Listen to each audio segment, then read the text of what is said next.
रानी ने कहा, मैं तभी बचूंगी जब बड़े राजकुमार का कलेजा मेरे कलेजे पर रखा जाएगा।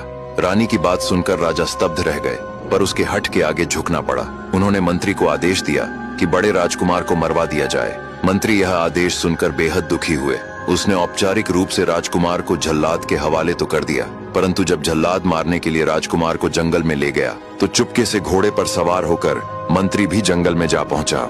जल्लाद को अच्छी तरह समझा बुझाकर मंत्री ने राजकुमार को अपने घर में ले जाकर छिपा दिया और किसी जानवर का कलेजा जल्लाद के हाथों रानी के पास भिजवा दिया। राजकुमार की मृत्यु की झूठी खबर सुनते ही रानी प्रसन्न हो उठी। उसे लगा अब उसके ही पुत्र उत्तराधिकारी बनेंगे। धीरे धीरे बड़ा राजकुमार मंत्री के घर ही पलने लगा और मंत्री उसे अपने बेटे से भी अधिक स्नेह करने लगा। समय बीता, राजकुमार जवान हो गया। एक रात राजा को एक विचित्र स्वप्न आया। सुबह तक वह इतने व्याकुल हो गए कि निश्चय किया जो वस्तु स्वप्न में देखी वह अवश्य प्राप्त करेंगे। उन्होंने आदेश दिया कि अगले दिन दरबार भव्य रूप से सजाया जाए और सभी मंत्री, कर्मचारी, प्रजा तथा और राजकुमार उपस्थित हों। दरबार में राजा ने घोषणा की, मैंने स्वप्न में एक स्वप्न घोर पिंजरा देखा है जिसमें संसार की सभी आकर्षक वस्तुएं दिखाई देती थीं। जो इसे लाकर देगा उसे आधा राज्य मिलेगा।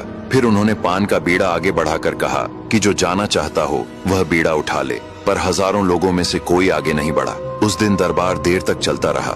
मंत्री देर से घर पहुंचे तो बड़े राजकुमार ने पूछा कि वे 2 दिनों से देर क्यों लौट रहे हैं। पहले मंत्री ने टाल दिया, पर अगली बार बताना पड़ा कि राजा स्वप्न में दिखा अद्भुत पिंजरा मंगवाना चाहते हैं। जो लाएगा उसे आधा राज्य मिलेगा, लेकिन कोई बीड़ा नहीं उठा रहा, इसलिए दरबार रोज देर तक चलता है। अब आगे की कहानी जानने के लिए देखिए अगला भाग।